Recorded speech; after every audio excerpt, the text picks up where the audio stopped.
ബദലാവ് സരൂരി ഹേ എന്ന മുദ്രാവാക്യമുയർത്തി സെപ്റ്റംബർ 1 ഡൽഹിയിൽ നടക്കുന്ന CPI ദേശീയ പ്രക്ഷോഭത്തിൽ കോഴിക്കോട് നിന്ന് പങ്കെടുക്കുന്ന സമര വോളണ്ടിയർമാർക്ക് 28 വൈകുന്നേരം 6 മണിക്ക് നഗരത്തിൽ യാത്രയയപ്പ് നൽകും. മൊഫ്യൂസൽ ബസ് സ്റ്റാൻഡ് പരിസരത്ത് നടക്കുന്ന യോഗം പന്ന്യൻ രവീന്ദ്രൻ ഉദ്ഘാടനം ചെയ്യും. രാഷ്ട്രീയ സാംസ്കാരിക നായകരും പങ്കെടുക്കും. ജില്ലയിൽ നിന്ന് 65 സമര വോളണ്ടിയർമാരാണ് പ്രക്ഷോഭത്തിൽ പങ്കെടുക്കാൻ യാത്ര തിരിക്കുന്നത്. ഈ സമരത്തെ ഏത് വിധേയനെയും അടിച്ചമർത്താം എന്ന സമരത്തോട് ഭയമുള്ള കേന്ദ്ര ഗവൺമെന്റിന്റെ നീക്കങ്ങളെ പ്രതിരോധിച്ചുകൊണ്ടാണ് ഈ സമരം മുന്നോട്ട് കൊണ്ടുപോകുന്നതെന്ന് അഡ്വക്കേറ്റ് പി ഗവാസ് മാധ്യമങ്ങളോട് പറഞ്ഞു.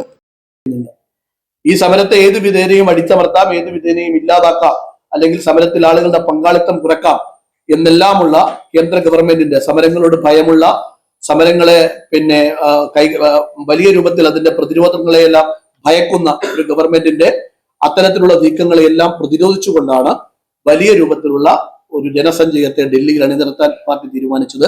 കോഴിക്കോട് ജില്ലയിലെ കാര്യമാണ് ഞങ്ങൾ സൂചിപ്പിച്ചത്. രാജ്യത്താകമാനം ഏതാണ്ട് 1 ലക്ഷത്തിലേറെ പേർ പങ്കെടുക്കുന്ന ഒരു വലിയ പ്രതിഷേധ പരിപാടിയായി റാംലീല മൈതാനത്ത് സെപ്റ്റംബർ മാസം 1-ാം തീയതി നടക്കുന്ന പരിപാടി മാറും എന്നതാണ് നിങ്ങളോട് സൂചിപ്പിക്കാനുള്ളത്. പ്രക്ഷോഭത്തിന്റെ പ്രചരണാർത്ഥം ജില്ലയിൽ ലോക്കൽ മേഖലാ കേന്ദ്രങ്ങളിലായി 72 കാൽനട പ്രചാരണ ജാഥകൾ പൂർത്തീകരിച്ചു. വിവിധ കേന്ദ്രങ്ങളിൽ സമര സന്ദേശ പ്രചാരണ യോഗങ്ങളും ഗൃഹസന്ദർശനവും സംഘടിപ്പിച്ചു.